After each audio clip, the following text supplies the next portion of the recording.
Osama bin Laden, जिनका नाम दुनिया में आतंकवाद और हिंसा के साथ जुड़ा हुआ है, का जन्म 10 मार्च 1957 को सऊदी अरब के रियाद शहर में हुआ था। उनका जीवन एक विशेष प्रकार के विरोधाभास से भरा हुआ था, जिसमें संपत्ति और ऐश्वर्य से लेकर कट्टरपंथ और आतंकवाद तक का सफर शामिल था। उनका जीवन न केवल मुस्लिम दुनिया बल्कि पूरी दुनिया पर गहरी छाप छोड़ गया। प्रारंभिक जीवन और पारिवारिक पृष्ठभूमि। ओसामा बिन लादेन का जन्म सऊदी अरब के एक प्रमुख व्यापारी परिवार में हुआ था। उनके पिता मोहम्मद बिन लादेन सऊदी अरब के एक प्रसिद्ध निर्माण व्यवसायी थे और उनका परिवार सऊदी शाही परिवार के निकट संपर्क में था। ओसामा बिन लादेन अपने पिता के 52 बच्चों में से 17वें थे। हालांकि वे ऐशो आराम से भरे जीवन में पले बड़े, उनके जीवन में एक बड़ा मोड़ तब आया जब उनके पिता की 1967 में एक विमान दुर्घटना में मृत्यु हो गई। ओसामा का बचपन शहरी इलाकों में बीता और उनकी शिक्षा पारंपरिक इस्लामी तौर तरीकों पर आधारित थी। वे शारीरिक रूप से अपेक्षाकृत शर्मीले थे, लेकिन धीरे धीरे उनके दिल में कट्टर इस्लामिक विचारधारा का जन्म हुआ, जो उनके भविष्य के रास्ते को निर्धारित करेगा। कट्टरपंथी विचारधारा की ओर झुकाव। 1979 में सोवियत संघ ने अफगानिस्तान पर आक्रमण किया और यह घटनाक्रम ओसामा के जीवन में एक महत्वपूर्ण मोड़ साबित हुआ।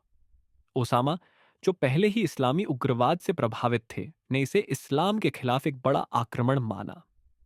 इस आक्रमण के बाद उन्होंने अफगानिस्तान का रुख किया और वहां मुजाहिदीन इस्लामी आतंकवादियों को वित्तीय और अन्य प्रकार की मदद प्रदान की। इस दौरान उन्होंने अपनी संगठनात्मक क्षमताओं का विकास किया और जल्दी ही अफगान संघर्ष में एक प्रमुख भूमिका निभाई। अल-कायदा की स्थापना। 1988 में ओसामा बिन लादेन ने अल-कायदा द पेस नामक आतंकवादी संगठन की स्थापना की। इस संगठन का उद्देश्य मुस्लिम देशों से पश्चिमी प्रभावों को बाहर करना और इस्लामिक कानून के आधार पर एक वैश्विक खलीफा स्थापित करना था। इस संगठन के माध्यम से उन्होंने कई देशों में आतंकवादी गतिविधियों को बढ़ावा दिया और पश्चिमी देशों, विशेष रूप से अमेरिका के खिलाफ जिहाद, धार्मिक युद्ध का आह्वान किया। 1990 और 2000 के दशक की घटनाएं। 1990 के दशक में ओसामा ने सऊदी अरब में अमेरिकी सैन्य ठिकानों के खिलाफ विद्रोह शुरू किया।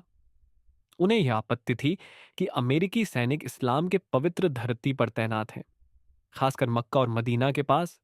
1991 में जब अमेरिकी सैनिकों ने इराक के खिलाफ युद्ध में सऊदी अरब का समर्थन किया, तो ओसामा ने इसे इस्लाम के खिलाफ एक गद्दारी के रूप में देखा और इसके विरोध में खड़ा हो गया।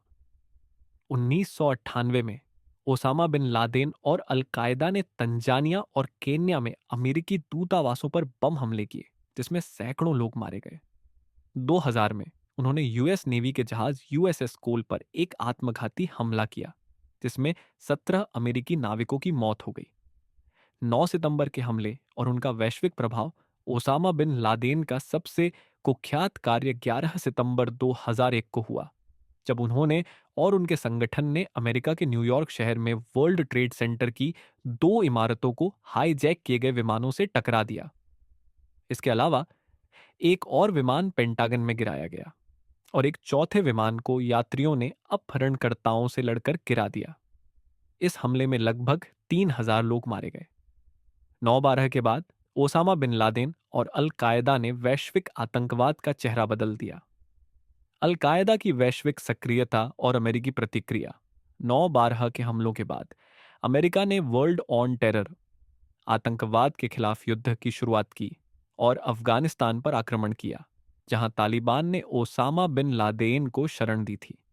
ओसामा कई वर्षों तक अफगानिस्तान और पाकिस्तान की सीमा क्षेत्रों में छिपते रहे, लेकिन वे हमेशा मीडिया के जरिए अपनी गतिविधियों को जारी रखते थे।